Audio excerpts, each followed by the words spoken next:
Jessie Elliot has spent most of her life in Metro Detroit, well known in prominent philanthropic, social, and business circles. You would never imagine the confident, successful business entrepreneur today suffered such traumatic and unthinkable experiences. Jessie hopes sharing her story of resilience and living in her truth will inspire others to keep fighting to overcome their past trauma. We were so close, and she just was like my number one everything. I just couldn't believe she would actually leave me. Jessie Elliott's story begins on the other side of the world. I was born in a little town called Cheongtaek in South Korea. Jessie's 19-year-old African-American father met and fell in love with her Korean mother while he was stationed in the army there. But he was discharged and jailed for stealing before she was born. They would never meet. Her mother struggled to raise their mixed-race child in the 70s and early 80s in an unaccepting country. A lot of schools wouldn't take me because I'm half black. People would throw things at us and call us names. You know, the whole terms is "skumdingy" is a word Koreans use. It translates to black puppy. And it's like equivalent to the N-word. It's horrible.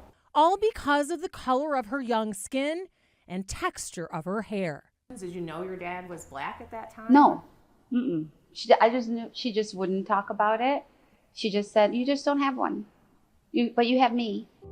A mother's love. She tried to protect me as much as she could. Under desperate circumstances, with seemingly no way out, on Jessie's 8th birthday, her mother left her to live with her grandmother in hopes life would get better. We were so close, and she just was like my number one everything. I just couldn't believe she would actually leave me. I was screaming and punching and crying. Life with her grandmother only got worse. This horrific thing was happening to me. My uncle was molesting me. And she said, "I think it's better if you go to America."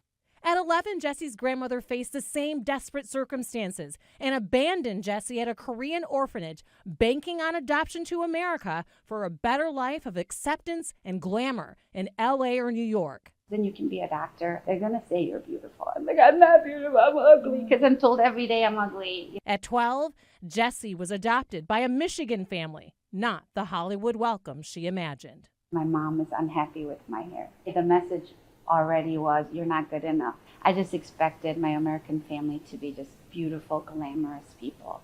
Here's in the middle of a snowstorm. They're like dressed in parkas and moon boots, blonde hair, blue-eyed American people. Right away, they take me to a hair salon. Why would you do that to a child? You just uprooted her from her entire life to another country. Doesn't speak English at all. At 18, Jessie left for Detroit's College for Creative Studies and has not seen or talked to her adoptive family since. Let down by every mother figure and no father? There were 2 women that had chances to be my mom and didn't follow it through very well. I'm going to be the kind of mom I wish I had. Jessie married and started her own family, 3 daughters and an adopted son. My children and I are like incredibly close. And people are always like, "How did you guys get like this?" I'm like, "We've been through a lot together." And somewhere along the way, I started telling them the absolute truth about everything. Jessie and her birth mother reconnected briefly.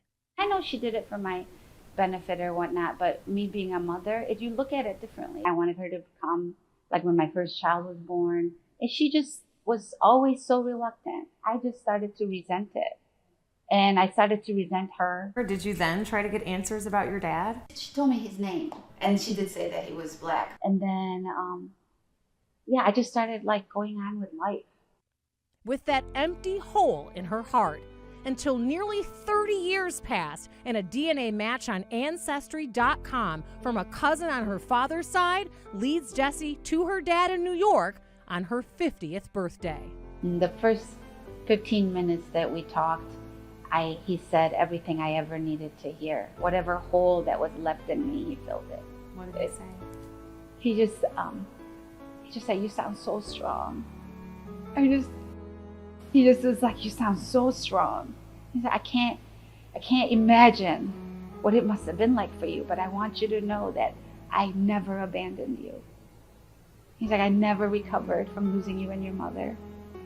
And he just said, as long as I'm living, as long as we're both on this planet, you'll never be alone again.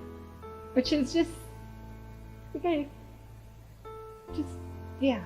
He brought me like a whole dossier of his life. And it's traumatic. I have 2 sisters and a brother. Each of us, different moms, each of us traumatic, such traumatic lives. And yet when we met each other within the first hour, our bond, it's like nothing else I've ever had in my life. As far as adoptive parents, I would say, tell the truth. Always tell if your child asks a question, tell the truth. And there's space in a child's heart for all of us, because it helps me be a whole individual. And I just think it makes you a better human being when you know fully who you are and what you come from and why you are the way you are. Jessie acknowledges it's a very emotional decision, and you have to be prepared for any outcome when you confront your trauma and search for answers, or a biological parent. For Jessie, it took decades to find that will and strength, and as you can see, for her, it was well worth it.